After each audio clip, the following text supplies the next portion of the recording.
Hello, this is the BBC News with Fiona MacDonald. In a watershed moment for the gay rights movement in the United States, the House of Representatives has voted to protect the right to same-sex marriage at a federal level. The Respect for Marriage Act also protects interracial unions.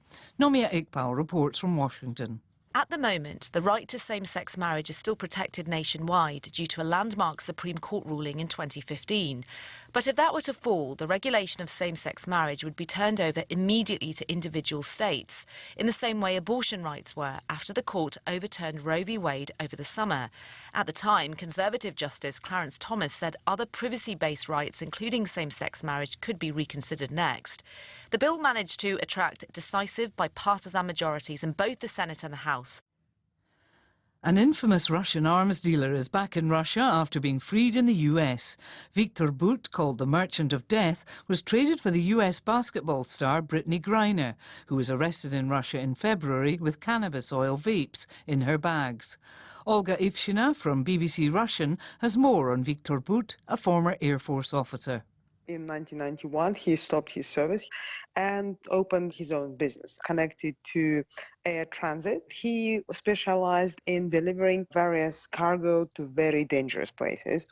We don't really know whether he had any direct or indirect connections with the Russian intelligence or even Russian authorities, but for sure he knew a lot. He was arrested in Thailand in 2008 and then extradited to the United States. And basically since then, for whatever reason, Russian officials were fighting very much for his release or later for his exchange.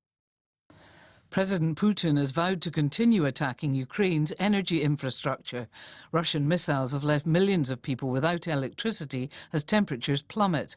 Mr. Putin told an awards ceremony in the Kremlin that global criticism would not interfere with what he called Moscow's combat missions. The chief executive of the Qatar World Cup has been accused of a callous disregard for human life over comments about the recent death of a migrant worker. Nasser Al-Khater berated a journalist for not focusing on football. We're in the middle of a World Cup and we have a successful World Cup. And this is something that you want to talk about right now. I mean, death is a natural part of life, whether it's at work, whether it's in your sleep. Of course, a worker died. Our condolences go to his family. However, I mean, it's strange that this is something that you wanted to focus on as your first question.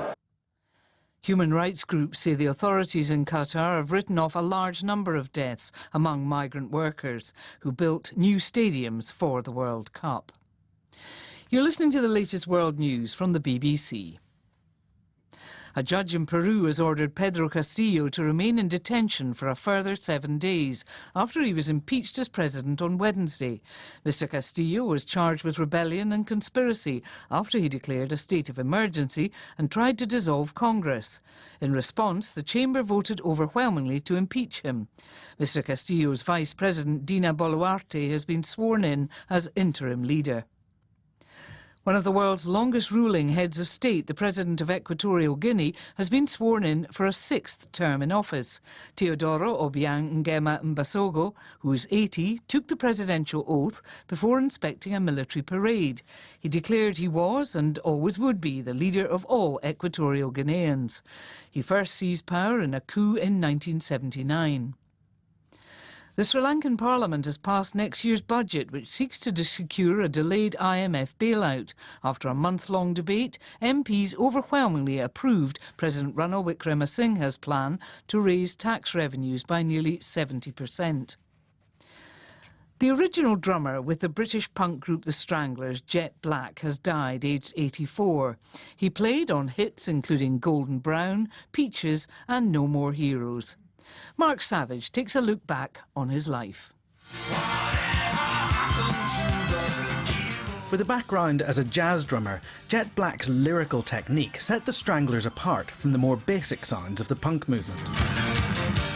Born Brian John Duffy, he was operating a fleet of ice cream vans when he formed the Stranglers in 1974, and those vans doubled as tour buses until the band hit the big time with hits like No More Heroes and Golden Brown.